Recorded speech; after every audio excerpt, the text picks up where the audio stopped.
The ash still fell like gray snow over what had been New Geneva when Ryan Martinez received the transmission.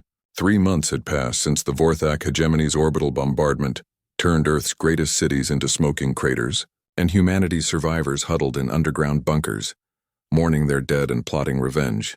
"Commander Martinez," the voice crackled through his comm unit distorted by radiation interference. "This is Dr. Emma Chen at Research Station Alpha 7. You need to see this." Ryan made his way through the reinforced tunnels carved deep into the Colorado mountains.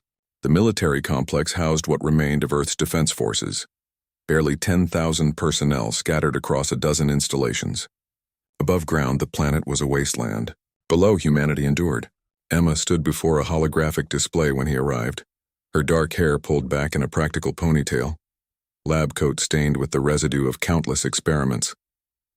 The brilliant xenobiologist had been working non-stop since the attacks, studying the alien technology salvaged from crashed Vorthak fighters. "Show me," Ryan said simply. Emma manipulated the hologram, revealing the complex molecular structure of Vorthak biotechnology. Their ships, their weapons, even their armor. It's all partially organic. Living metal, they call it. Self-repairing, adaptive, nearly indestructible. "Nearly," Ryan repeated, catching the emphasis. "Exactly." Emma's eyes gleamed with something that might have been madness or genius. "Every living thing has a weakness, Commander. And I found theirs." She pulled up another display showing microscopic organisms. The Vorthak engineered a symbiotic relationship with these nanoscale parasites. The creatures enhance their technology, make it stronger, faster, but they're also completely dependent on them. Ryan studied the data streams flowing across the screen. "What happens if you remove the parasites?" "Their technology dies. Ships fall from the sky. Weapons become useless metal. Armor becomes brittle as glass." Emma's smile was cold as winter. But that's not the beautiful part. She activated another sequence showing the parasite's reproduction cycle. These organisms require a specific protein chain to survive, one that only exists in Vorthak physiology.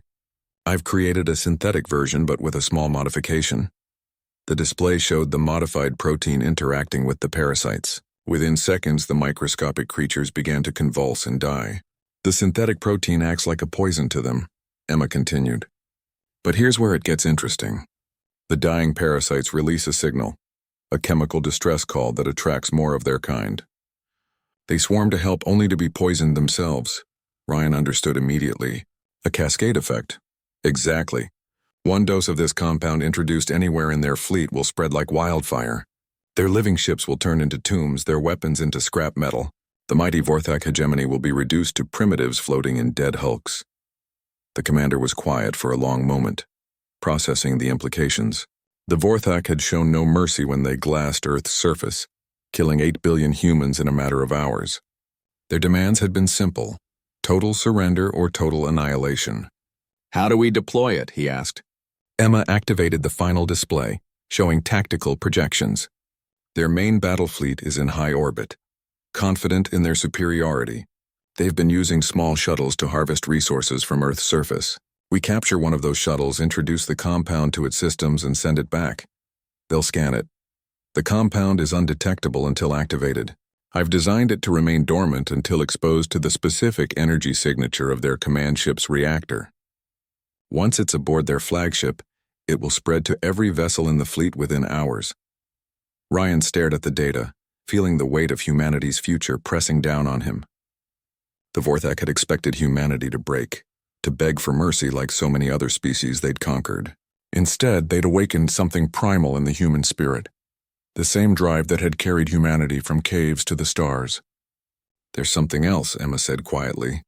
"The compound doesn't just kill their technology. The parasites are so integrated into Vorthak physiology that their death will be unpleasant, prolonged, painful." Ryan met her gaze. "Good." 3 days later, a small team of human soldiers captured a Vorthak resource shuttle. Emma personally introduced her compound to the ship's systems, her hand steady despite the magnitude of the moment. The shuttle was released, its automated systems carrying it back to the fleet like a Trojan horse made of death. The Vorthak never suspected. Their arrogance had blinded them to the possibility that the primitive humans might pose any real threat. They welcomed the shuttle back into their flagship's docking bay without question. 6 hours later, the screaming began. Ryan watched from the observation deck as the mighty Vorthak fleet died around their homeworld. Massive battleships that had terrorized 100 worlds went dark one by one, their living hulls shriveling like autumn leaves. The aliens' death cries echoed across radio frequencies. First confusion, then fear, then absolute terror as they realized what was happening. The cascade spread beyond the fleet. Vorthak colonies throughout the system found their technology failing as the compound spread through their communication networks. Within 48 hours, the entire hegemony was crippled. Emma joined Ryan at the observation window, watching debris from the dead fleet rain down on the Vorthak homeworld like burning stars. "The other species they conquered will be free now," she said. "Without their technology, the Vorthak are just another primitive race." Ryan nodded, feeling no satisfaction in the victory, only grim justice. Humanity had learned a hard lesson among the stars. Mercy was a luxury reserved for those who showed it first. The Vorthak had chosen to be monsters when they burned Earth's cities and children. Now they would face the consequences of awakening humanity's own capacity for ruthless, calculated vengeance. The ash had stopped falling on Earth, but it had begun to fall on 1,000 other worlds where the Vorthak had once ruled as gods. In the end, they had discovered what countless human enemies throughout history had learned too late. Humanity's greatest strength wasn't its technology or its numbers. It was its absolute refusal to surrender, and its infinite capacity to make its enemies regret the decision to test that resolve.